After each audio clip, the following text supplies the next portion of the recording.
Bonjour à tous. Aujourd'hui, je vais vous parler d'un anime que j'ai particulièrement apprécié qui s'appelle The Fable et qui est diffusé en ce moment sur Disney+. Donc The Fable, c'est quoi? C'est un manga qui est sorti entre 2014 et 2019, il y a 22 volumes et il y a une deuxième série donc qui fait suite à la première qui est sortie entre 2021 et 2023, encore 9 volumes. Donc là, c'est un anime qui a commencé en avril 2024 et du coup, il y a un épisode par semaine qui est diffusé donc sur Disney+, plateforme Star, parce que c'est un manga quand même adulte. Du coup, je pense que ça suit la diffusion Japon, c'est-à-dire le manga il sort au Japon le soir et puis après il est mis le lendemain sur la plateforme Disney+.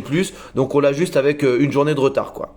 Donc ça parle de quoi? Ça parle d'un tueur à gages légendaire. Mais alors bon, le mec c'est God, il est complètement invincible, c'est le meilleur assassin du monde, quoi. Et donc il a le chef de sa famille pour apaiser un petit peu certaines choses, va lui demander en gros de plus tuer et de se faire discret pendant 1 an. On va le mettre dans un endroit, donc c'est à Osaka, dans un gang de yakuza, mais il va falloir qu'il se planque et qu'il fasse silence radio, quoi. Alors c'est un seinen donc où il y a pas mal d'humour, mais c'est très adulte, donc là on suit la vie d'adulte.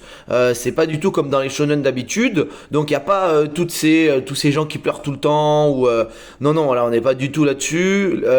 C'est assez mature. La préoccupation des héros, c'est ne pas tuer, se faire discret, trouver du travail. Donc voilà, on est quand même dans quelque chose d'assez mature.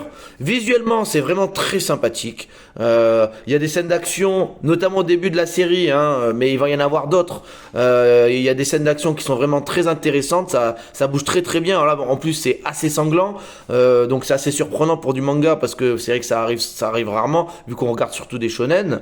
Ça prend son temps quand même. Je dirais que c'est pas ultra rapide, mais en tout cas on est complètement plongé dans l'histoire parce que les personnages sont géniaux. Alors, le héros, il est complètement à côté de ses pompes en fait parce que bon, c'est un tueur, presque, il est d'une froideur incroyable, mais à côté de ça, il est complètement inadapté, et du coup, c'est assez drôle de le voir un petit peu en société. Il a des réactions très très particulières.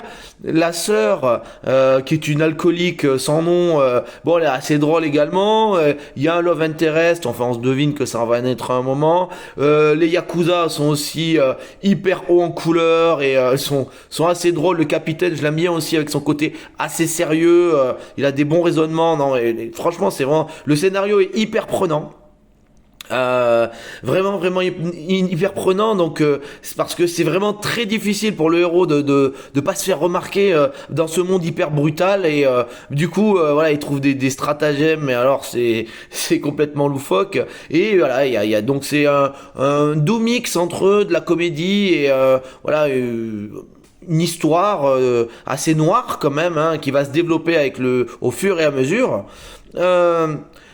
Donc il y a pour l'instant que 6 épisodes à l'heure où je vous parle, et du coup moi j'ai regardé ces 6 épisodes, j'étais tellement à fond que je suis allé sur la page Wikipédia et puis j'ai vu qu'il y avait 2 films sur Netflix qui a été fait suite à la série, et du coup je me suis dit allez, je vais essayer. Putain, trop bien. Les films, ils sont ultra fidèles. Il y a un côté un peu Nicky Larson là alors c'est sorti il y a bien plus longtemps, mais je veux dire c'est fidèle un peu comme ça. Alors c'est très très surjoué. Faut vraiment aimer le manga. Vous n'allez pas regarder ce film si jamais c'est pas un film d'auteur, quoi. C'est pour les fans du manga. Mais du coup les scènes d'action sont hyper cool. Le casting, il y a la nana qui joue dans Love Life, j'adore cette actrice. Et puis l'acteur principal du coup donc qui joue Fable, il est super cool aussi. Bon, les personnages sont un peu plus vieux que dans le manga, mais c'est pas très grave. En tout cas, ça fait un très bon prolongement. Si vous avez envie, c'est vrai que ça spoil un petit peu, c'est parce que c'est vraiment très fidèle, donc on voit un petit peu ce qui va se passer, et du coup on voit que les thématiques sont vraiment très très adultes pour le coup.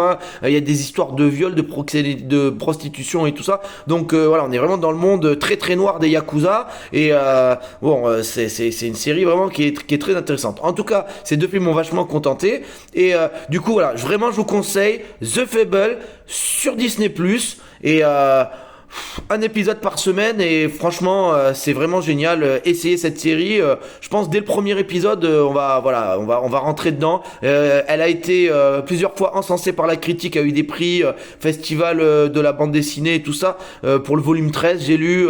Il y a eu aussi des prix généraux, meilleur manga et tout ça. Donc c'est vraiment une série très très cotée. Donc on la conseille absolument. Hein. Alors c'est interdit au moins de 14 ans au Japon. Donc voilà c'est pas pour les enfants, mais super série sur Disney+, vraiment, allez-y.